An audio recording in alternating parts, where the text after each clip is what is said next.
Coucou tout le monde, bienvenue sur Viens chez moi, écoute et prête l'oreille, je suis Vaya Prière et je suis très heureuse de pouvoir vous retrouver dans cette nouvelle semaine, dans cette nouvelle étude de Viens et suis-moi du Nouveau Testament. Cette semaine, nous découvrons Matthieu chapitre 28, Marc chapitre 16, Luc chapitre 24 et Jean chapitre 20 et 21 qui ont pour thème « Il est ressuscité ». Chers frères et sœurs, nous avons vu les derniers événements de notre Sauveur, nous avons vu sa prière à Gethsémani, nous avons vu sa crucifixion, nous avons vu son procès, nous l'avons vu être placé dans le tombeau et aujourd'hui nous découvrons qu'il est ressuscité. Pour de nombreux observateurs, la mort de Jésus de Nazareth a pu passer pour une fin ironique d'une vie remarquable. N'était-ce pas l'homme qui avait ressuscité Lazare? N'avait-il pas résisté à maintes reprises aux menaces meurtrières des pharisiens? Cet homme, Jésus-Christ, avait montré qu'il avait le pouvoir de guérir la cécité, la lèpre et la paralysie. Les vents eux-mêmes et la mer lui obéissaient. Et pourtant, il était là, sur une croix, déclarant « Tout est accompli ». Il y avait peut-être une expression de vraie surprise dans ces paroles railleuses de personnes qui disaient « Il a sauvé les autres, il ne peut pas se sauver lui-même ». Cependant, nous savons que la mort de Jésus n'était pas la fin de l'histoire. Nous savons que le silence de la tombe n'était que temporaire et que l'heure salvatrice du Christ ne faisait que commencer. Aujourd'hui, il n'est pas parmi les morts, mais parmi les vivants.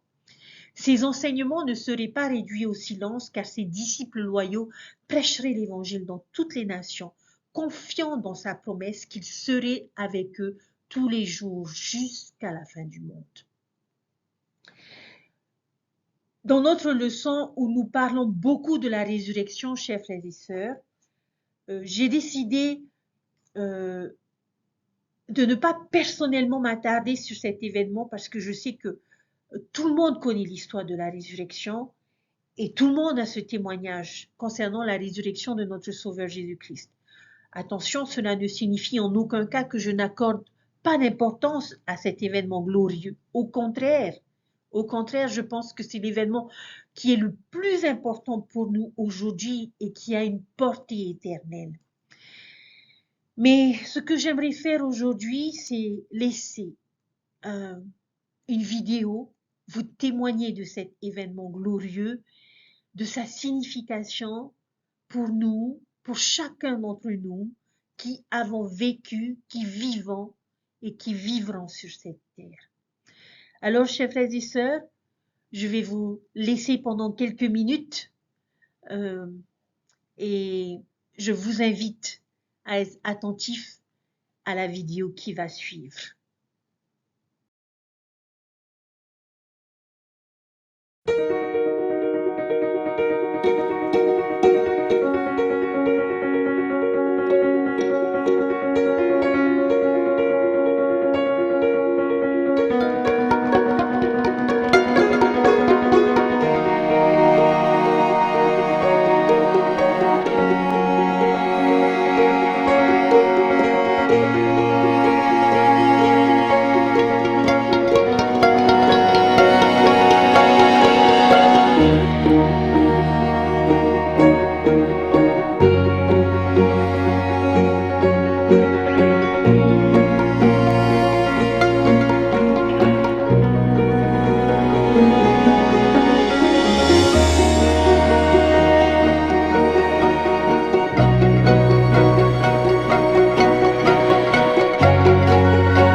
Chers frères et sœurs, aucune parole de la chrétienté n'a plus de signification pour moi et pour vous que les mots adressés à l'ange, à Marie-Madeleine éplorée et à l'autre Marie, le premier jour de la semaine, quand elles allèrent au sépulcre pour s'occuper du corps de leur Seigneur. L'ange leur a dit, « Pourquoi cherchez-vous parmi les morts celui qui est vivant? Il n'est point ici, il est ressuscité. » Notre Sauveur vivait de nouveau. L'événement de l'histoire humaine le plus glorieux, le plus réconfortant, le plus rassurant de tous avait eu lieu. La victoire sur la mort. La souffrance et l'agonie de Gethsémani et du calvaire avaient été balayées. Le salut de l'humanité avait été assuré. La chute d'Adam avait été contrebalancée. En ce premier matin de Pâques, le tombeau vide était la réponse à la question de Job. L'homme, une fois mort, peut-il revivre? À tous ceux qui m'écoutent, je vous dis, l'homme, une fois mort, revivra. Nous le savons parce que nous avons la lumière de la vérité révélée. J'ai lu et je crois le témoignage des personnes qui ont vécu le chagrin de la crucifixion du Christ et la joie de sa résurrection. J'ai lu et je crois le témoignage de ceux dans ce nouveau monde qui ont eu la visite du même Seigneur ressuscité. Je crois le témoignage de celui qui, dans une dispensation, a parlé au Père et le Fils dans un bosquet, maintenant appelé sacré, et qui a donné sa vie scellant ainsi son témoignage de son sang. Il a déclaré, et maintenant, après de nombreux témoignages qui ont été rendus de lui, voici le témoignage, le dernier de tous que nous rendons de lui, qu'il vit, car nous le vîmes, et ce, à la droite de Dieu. Et nous entendîmes la voix rendre témoignage qu'il est le Fils unique du Père. Chers frères et sœurs,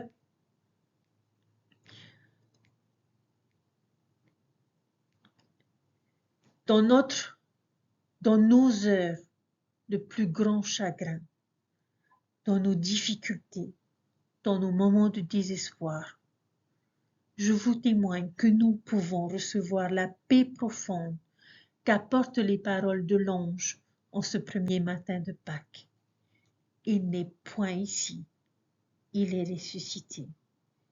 Et j'aimerais joindre mon témoignage à tous ceux qui m'ont précédé et vous dire que Jésus-Christ vit, qu'il nous aime et qu'il se tient à la droite de notre Père céleste et qu'il a le désir de faire partie de chacune de nos vies et nous aider à pouvoir retourner vivre en la présence de notre Père céleste.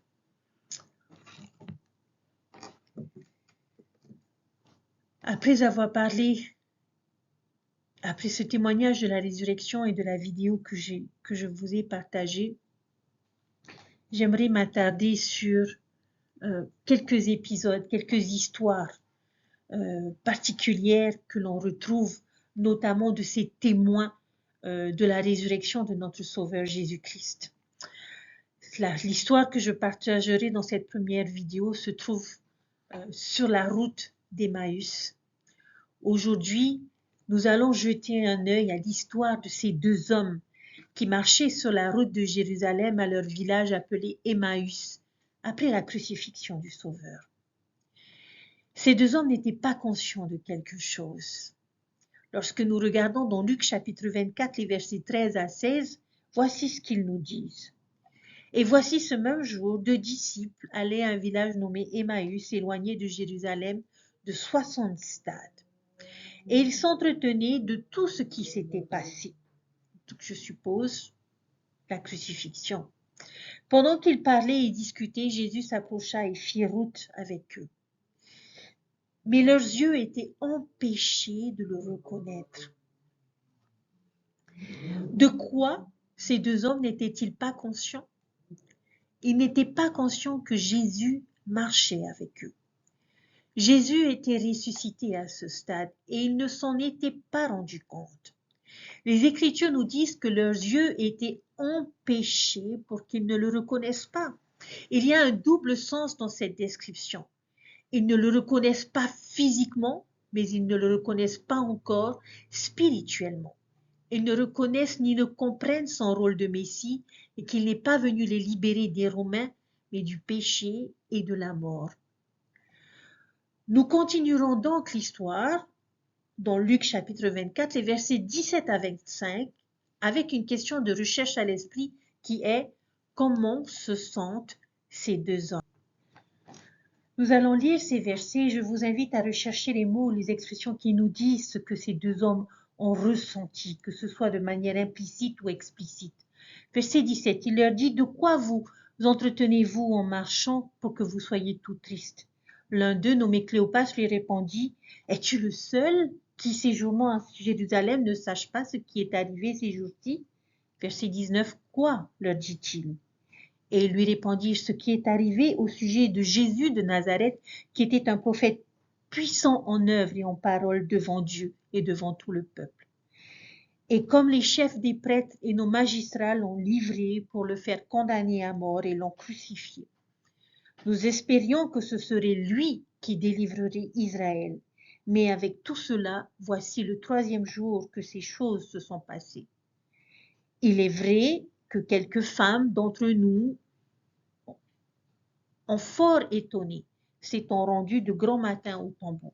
Verset 23. Et n'ayant pas trouvé son corps, elles sont venues dire que des anges leur sont apparus et ont annoncé qu'il est vivant. Quelques-uns de ceux qui étaient avec nous sont allés au tombeau et ils ont trouvé les choses comme les femmes l'avaient dit. Mais lui, ils ne l'ont pas vu. Verset 25. Alors Jésus leur dit, ô hommes sans intelligence et dont le cœur est lent à croire tout ce qu'ont dit les prophètes. Alors, d'après ces versets, comment se sentent-ils? Un mot qui revient très directement est le mot triste au verset 17. C'est le plus facile. Mais pendant que nous lisons les autres versets, il y a d'autres émotions qui sont suggérées. Par exemple, au verset 21, nous découvrons que Cléopas dit « Mais nous espérions que ce serait lui qui rachèterait Israël. » Cela implique qu'ils sont confus, désespérés, découragés ou désabusés. Cet homme qui, selon eux, serait leur libérateur, leur chef et le fils même de Dieu, est maintenant parti. Il a été tué et les choses ne se sont pas déroulées comme prévu. Nous voyons le mot « étonné » au verset 22. Cela suggère à nouveau leur confusion quant à la signification de toutes ces choses qu'ils ont vécues et entendues. Et puis, Jésus va ajouter une autre émotion au verset 25, le cœur long à croire. Ils doutent et ne comprennent pas ce que les prophètes ont enseigné sur la mission du Christ ou la signification de son corps étant partie de la tombe. Arrêtons-nous un instant et mettons les Écritures en application dans notre vie. Pouvons-nous nous identifier à ces deux hommes? Avons-nous déjà ressenti ces émotions auparavant, ce qui concerne notre foi? Triste, confus, découragés par les choses dans notre vie qui ne se sont pas déroulées comme nous l'espérions ou que nous attendions? J'imagine que la plupart d'entre nous peuvent comprendre cela. Peut-être sommes-nous aussi tristes de perdre un être cher et que nous doutons de la réalité de la résurrection. Peut-être que nos vies ne se déroulent pas comme nous l'espérions, que ce soit notre carrière, notre santé. Peut-être que nous sommes confus au sujet des doctrines de l'Évangile ou de l'Église et que nous avons des doutes ou des questions. Nous espérons, chers frères et sœurs, certaines choses, mais alors, tout comme pour ces deux disciples, les preuves actuelles nous suggèrent le contraire. Lorsque nous ressentons ces sentiments, cette histoire peut nous apprendre des choses importantes que nous pouvons savoir et faire lorsque c'est le cas. Je suis avec toi, une vérité qui peut nous aider en ces temps troublés et de réaliser ce que ces deux hommes n'ont pas fait, que quelqu'un peut être avec nous et nous ne le réalisons tout simplement pas. Jésus marche avec nous même si nous ne reconnaissons pas toujours sa présence. Dans Matthieu chapitre 28, verset 20, on nous dit « Enseignez-leur à observer tout ce que je vous ai prescrit et voici je suis avec vous tous les jours jusqu'à la fin du monde. » Jésus promet à tous ceux qui croient en lui qu'il sera avec eux. Maintenant, cela ne signifie pas nécessairement physiquement ou dans la chair, mais il nous promet une certaine mesure de sa présence, de son amour et de son esprit pour être toujours avec nous. Avez-vous déjà ressenti cela auparavant? Que le Christ marchait à côté de vous, que nous n'étions pas seuls? Je l'ai vécu. Alors, juste pour vous rassurer, si vous n'êtes pas familier avec cette histoire, à la fin du chapitre, les deux disciples vont finir par reconnaître que cet étranger était Jésus. Mais le message vient de la recherche des choses qui vont les aider à arriver à cette réalisation. Et cela peut nous apprendre ce que nous pouvons faire pour nous aussi mieux reconnaître le Christ dans notre vie, sa présence.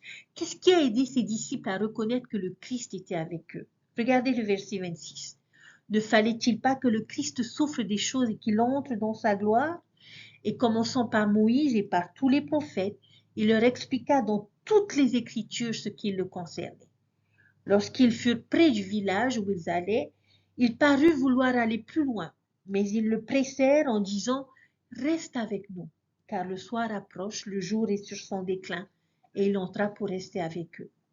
Pendant qu'il était à table avec eux, il prit le pain et après avoir rendu grâce, il le rompit et le leur donna. Alors leurs yeux s'ouvrirent et ils le reconnurent, mais il disparut de devant eux. Et ils se dirent l'un à l'autre, « Notre cœur ne brûlait-il pas au-dedans de nous lorsqu'il nous parlait en chemin et nous expliquait les Écritures ?» Se levant à l'instant même, ils retournèrent à Jérusalem et ils trouvèrent les 11 et ceux qui étaient assemblés avec eux, qui leur dirent, « Le Seigneur est réellement ressuscité et il est apparu à Simon. » Verset 35, et ils leur racontèrent ce qui leur était arrivé en chemin et comment ils l'avaient reconnu au moment où il avait rompu le pain. De ces récits, de ces versets, comment pouvons-nous savoir que le Christ est avec nous? La première chose, ce sont les Écritures. Au verset 27, Jésus commence à leur enseigner des choses sur lui-même tirées de l'Ancien Testament. Et au verset 32, ils décrivent ce qu'ils ont ressenti lorsqu'il leur a ouvert les Écritures. Notre cœur ne brûlait-il pas en nous pendant qu'il nous parlait en chemin et qu'il nous ouvrait les Écritures?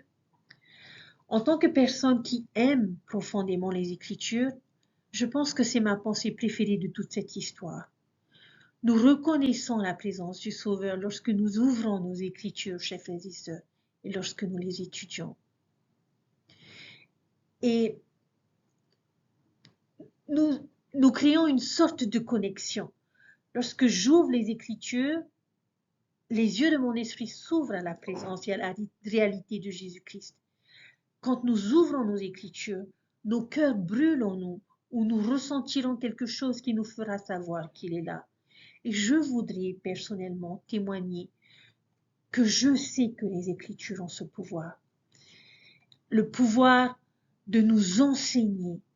Ce ne sont pas des idées, ce ne sont pas des idées de moi, mais c'est une puissance qui vient des Écritures elles-mêmes et de l'Esprit qui témoigne de leur véracité chaque fois que nous les étudions. Chers frères et sœurs, le Sauveur Jésus-Christ est sur chaque page des Écritures. Maintenant, sur certaines pages, il peut être plus difficile de le trouver, mais je vous témoigne qu'il est là. Et plus nous les étudions et plus nous arriverons à le connaître et plus nous reconnaîtrons sa compagnie alors que nous nous efforçons de marcher sur le chemin du retour vers notre foyer éternel. La Sainte Seine, au verset 30, il prit du pain, le bénit, le rompit et le leur donna. Au verset 35, cette idée est reprise par la phrase « Il était connu d'eux en rompant le pain ». Nous aussi, nous pouvons apprendre à connaître le Sauveur et à reconnaître sa présence lorsque nous prenons la Sainte Seine. La Sainte Seine peut nous rapprocher de Jésus. L'une des choses qui m'aide à ressentir la présence du Sauveur pendant la réunion de Sainte Seine est de simplement regarder la table de Sainte Seine. Il y a du symbolisme dans le drap blanc sur les emblèmes du sacrifice du Sauveur. Il est destiné à ressembler au corps de Jésus sous le drap et peut nous aider à visualiser et à nous connecter avec le sacrifice du Sauveur à ce moment-là. La troisième chose qui n'est pas évidente et que l'on retrouve dans les versets 28 et 29, lorsqu'il est arrivé chez eux, les Écritures disent que Jésus a fait comme s'il voulait aller plus loin. Pourquoi est-ce que vous pensez que Jésus a agi comme s'il voulait aller plus loin? Je pense que c'est parce qu'il voulait leur donner l'occasion de l'inviter. Comme un bon invité, il ne va pas forcer le passage chez eux. Et ils le contraignent, ils disent « Reste avec nous ». Et comment est-ce qu'il répond à leur demande? Il demeure avec eux. Il accepte gracieusement leur invitation. Je crois que c'est pareil pour nous, chers frères et sœurs. Jésus ne forcera pas son chemin dans notre vie. Nous devons l'inviter à entrer et à y rester. Une façon de le faire est par la prière ou en allant à l'église, en allant au temple. Que fera-t-il en réponse? Il va rester avec nous. Et cela me ramène à mon cantique préféré, « Demeure auprès de moi, Seigneur ». Dans Apocalypse chapitre 3, verset 20, il est dit « Je me tiens à la porte et je frappe. Si quelqu'un entend ma voix et ouvre la porte, j'entrerai chez lui. Je souperai avec lui et lui avec moi. » Alors, chers frères et sœurs, qu'est-ce qui nous aidera à reconnaître la présence du Sauveur dans notre vie? Nous devons étudier les Écritures, prendre la Sainte Seine de manière réfléchie et digne et prier pour qu'il demeure avec nous. Afin de pouvoir renforcer ce principe profondément dans notre cœur, je vous invite à partager un moment où l'une de ces choses vous a aidé à sentir et à savoir que Jésus était avec vous. Quand avez-vous senti le Sauveur marcher à vos côtés? Personnellement, j'aurais de nombreux passages que je pourrais citer dans mes études. Mais j'aimerais vous dire que chaque semaine, lorsque je prends le temps d'étudier les Écritures, les blocs d'écriture ont été déterminés bien longtemps à l'avance.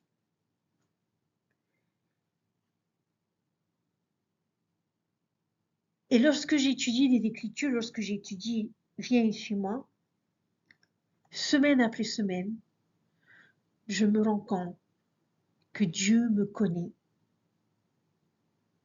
que Dieu connaît l'avenir, que Dieu sait ce que nous avons besoin d'entendre et de quelle manière nous enseigner. Vous pourrez le demander à mon époux, mais je pense qu'il n'y a pas une semaine où je ne dis pas à mon mari, j'ai encore reçu une belle claque du Seigneur aujourd'hui.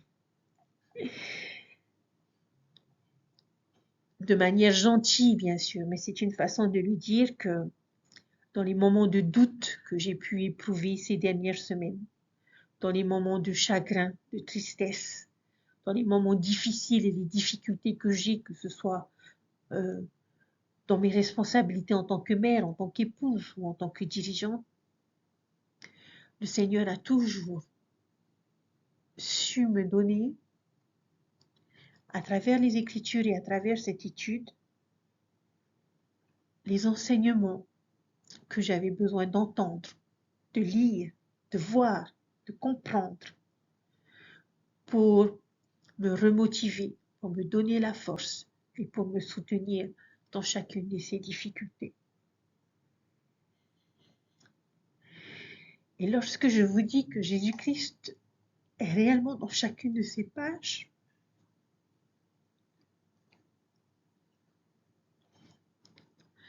ce n'est pas juste parce qu'on découvre son histoire,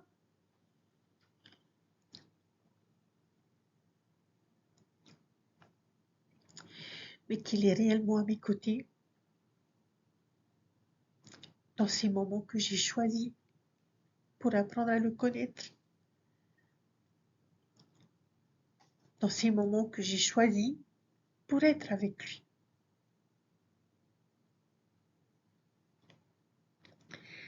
Et chacun des versets que je lis sont les paroles qu'il souhaite que j'entende pour m'aider dans mes responsabilités. Et je ne cesserai jamais de témoigner de la puissance des Écritures dans la vie de toute personne qui est destinée à accorder du temps au Seigneur. Le Seigneur a promis que nous obtiendrons de la sagesse dans la lecture et la méditation quotidienne des Écritures. Et à cette promesse, j'aimerais ajouter que le Sauveur Jésus-Christ sera à vos côtés dans la lecture et la méditation quotidienne de vos Écritures.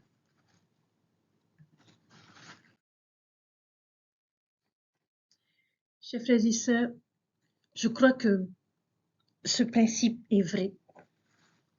Le Christ peut marcher avec nous, même si nous ne le reconnaissons pas toujours. Si nous étudions les Écritures et prenons la Sainte Seine chaque semaine et invitons le Christ dans notre vie par la prière, je vous témoigne qu'il y aura des moments où nos yeux s'ouvriront et que notre cœur brûlera en nous. Nous deviendrons conscients de lui parce que nous chercherons. Et je crois que si nous avions l'honneur de marcher physiquement avec le Sauveur, nous pourrions même sentir son bras posé sur nos épaules. Comme pour ses disciples sur la route d'Emmaüs, notre cœur brûlerait au-dedans de nous. Et c'est là son message.